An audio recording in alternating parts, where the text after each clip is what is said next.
একটি সিন্ডিকেট আমাদের পিছনে এমন ভাবে পড়ে আছে যেন তারা ঠিক নীলক্ষেতে যেভাবে আগে ব্যালট বক্সে ব্যালট সাইন হয়ে গিয়েছে, সেই ফ্যাসিস্টের শিক্ষায় শিক্ষিত হয়ে এই রাজনীতি তারা করার চেষ্টা করছে। ওই যে নির্বাচন কমিশনের অফিসের যে মাথাগুলো, তাদেরকে আমরা বের হইতেও দিব না। আমরা ছাত্রদলই যথেষ্ট এই অপচেষ্টা রুখে দেওয়ার জন্য। বাংলাদেশের একটা নাগরিক হিসেবে বলতে চাই, আমার জীবনের সর্বপ্রথম ভোটটি আমি এবার দেওয়ার যেহেতু সুযোগ পেয়েছি, সেই ভোটটি আমি অবশ্যই চাই শান্তিপূর্ণভাবে ভোট দিতে। আসসালামু আলাইকুম।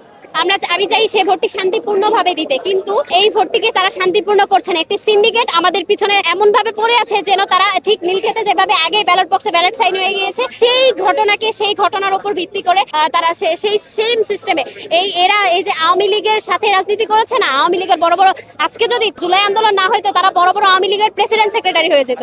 তারাই এখন ওই সেম আওয়ামী লীগ, সেই ফ্যাসিস্টের শিক্ষায় শিক্ষিত হয়ে এই রাজনীতি তারা করার চেষ্টা করছে। ব্যালট বক্সে আগেই ব্যালট ভোট করে দেওয়ার কাজগুলো তারা করে দিচ্ছে। এই নোংরা ঘৃণিত কাজকে প্রতিদিন না জানাই আমি। এবং তারা যদি মনে করে যে তারা এভাবে আসলে চাইলেই তাদের মনের ইচ্ছা পূরণ করতে পারবে, তাহলে সেটা ভুল। কারণ বাংলাদেশ বিএনপির প্রয়োজন নাই, মূল দলের প্রয়োজন নাই, যুব দলের প্রয়োজন নাই। আমরা ছাত্র দলই যথেষ্ট এই অপচেষ্টা রুখে দেওয়ার জন্য। আর কতক্ষণ না বলেন যে যতক্ষণ না দাবি মানবে প্রয়োজন ওই যে নির্বাচন কমিশনের অফিসের যে মাথাগুলো, তাদেরকে আমরা বের হইতেও দিব না। রাত 2টা 3টা 4টা 5টা সারাদিন, এবং কি যদি তারা আমাদের কথা না শুনে আগামী 10 দিনেও রাজপথ থেকে কেউ আমাদেরকে সরাইতে পারবে না। আমরা এই রাজপথে থাকবো, আমরা আমাদের ভোট সুনিশ্চিত করে ফিরবো এবং কি শান্তিপূর্ণ ভোট দিতে পারি সেই অঙ্গীকার নিয়ে ফিরবো। এখন এই নির্বাচন কমিশন অফিসকে এই হুঁশিয়ারি দিয়ে যেতে চাই আমরা, এবং আমরা এই কথা বলতে চাই যে তারা যে চিন্তা করছে, যে তারা যে সিন্ডিকেট করছে, এই সিন্ডিকেট থেকে বের হয়ে শান্তিপূর্ণ ভাবে ভোট দেওয়ার সুযোগ তারা করে দিতে পারে। ডাকসুর সময় দেখে এসেছি যে ঠিক যেভাবে তারা যে সিন্ডিকেটটা আগেই নীলক্ষেতে ব্যালট বক্সে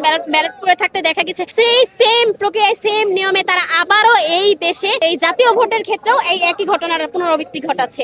এই জাতীয় ভোটে আমাদের দাবিটা, আমরা সত্য দাবি নিয়ে এসেছি, কোনো অন্যায় দাবি না। কারো কাছে কোনো আমরা মাথা নত করার জন্য আসিনি। আমরা মাথা উঁচু করে বলতে চাই যে আমরা নির্বাচনে কোনো রকম কোনো বিশৃঙ্খলা না নিয়ে নির্বাচন করতে চাই।